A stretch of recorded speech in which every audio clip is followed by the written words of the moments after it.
देखिए प्लीज भैया आप लोग से रिक्वेस्ट है, आप लोग धक्का मुक्की मत करिए, अच्छा नहीं लगता है। कितना अच्छा लग रहा है, ऐसे ही रही जा, ठीक बा। केहू धक्का धुकी मत करे और सही कुर्सी लगे रहिए, केहू के आगे मत आवे दियो। बोलिए। हाँ जरूर गाएंगे, हम गाएंगे, वो गाना गा के जाएंगे। दिखाओ दिखाओ।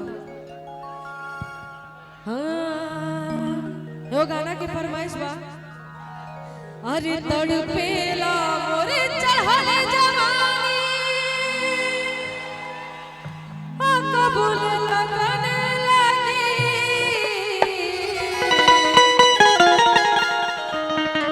कि तड़पेला मोरे चढ़ले जवानी,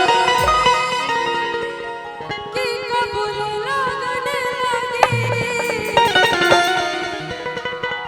हमार शांति वाला कोनो गाना में नहीं, मैं तोड़ फोड़ वाला गाना ना तो उहे गाई तोड़े फोड़ वाला गाई। हम ना करे मजबूर बन कि ए राजा जी बाजा बाजी कि ना बाजी। अच्छा एक बात बताइए, कितने लोग चाहते हैं कि मेरे घर में बैंड बाजा बज जाए? कितने लोग चाहते हैं कि बज जाए? एक बार बजेगा ना। रहुआ चाहता नहीं? देखिए आज जो कार्यक्रम हो रहा है ये रिसेप्शन का कार्यक्रम है, राइट ना? रिसेप्शन का कार्यक्रम है ना। देखो मैं जना के बिया होगा तो हमारे नहीं खे होगा, हम ही यही परेशान बने, वही से ना सोच फेरा में माने कि हमरो हो जाए से लगन। आइए गोलू शर्मा जी, क्या हुआ?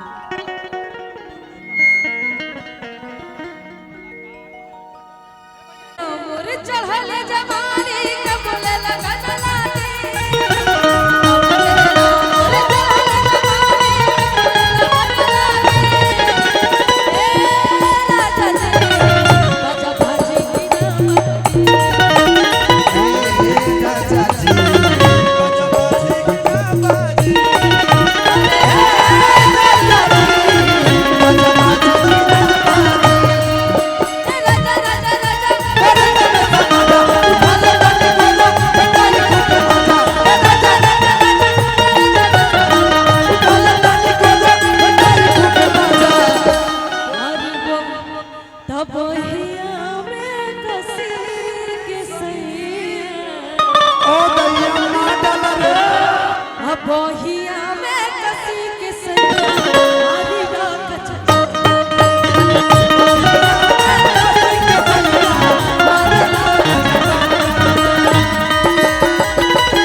सीतामढ़ी है, थोड़ा सा बच के इधर ही रहिए।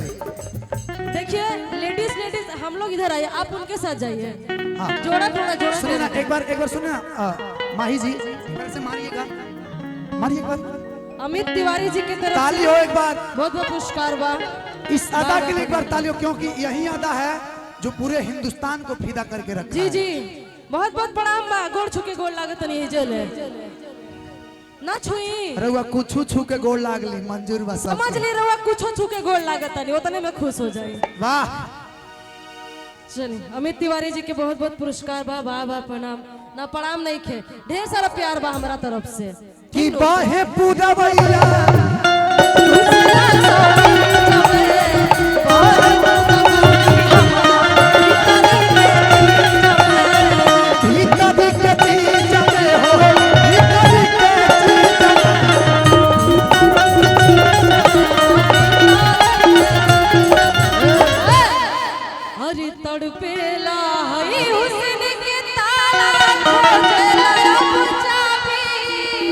जी, लेकिन आपके लिए कहूंगा कि राजा जी एगो फोन कईदा।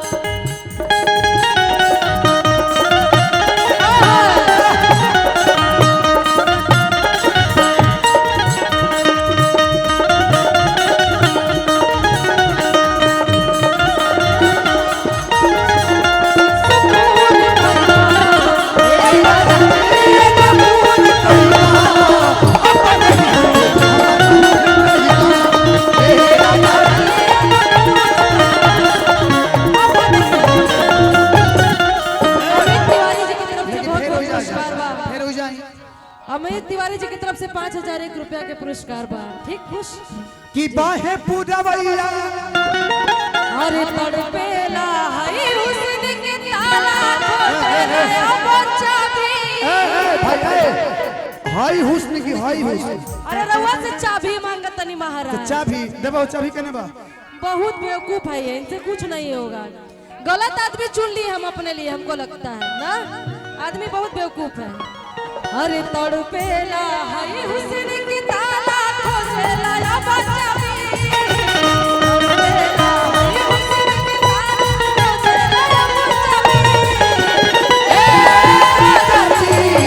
बाजा बाजी की ना बाजी बाजा बाजी की ना बाजी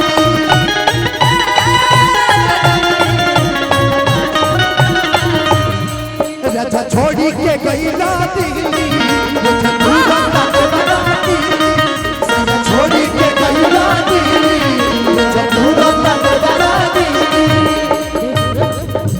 दीदी न साथी दीदी न साथी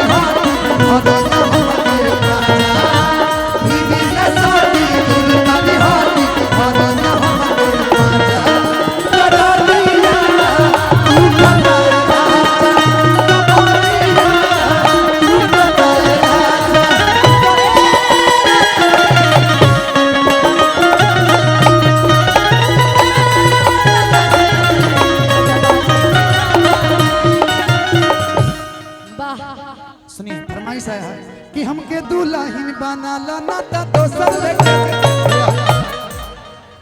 हाय जब अरे गा दे भैया भैया तो गा देंगे भाई। गा के जाएंगे हम। बैठ जाइए, गा के जाएंगे। हम प्रॉमिस कर रहे हैं आपसे, हम बिना गाए नहीं जाएंगे। ठीक हम गा promise कर देंगे रहे हैं। भाई मेरे गा देंगे लेकिन थोड़ा सा सब्र कर लीजिए थोड़ा सा। सुनिए सब लोग कह रहे हैं कि हमके दुल्हन बनाना हम लेके दूसर कहब निशा जी कि हमके दूल्हा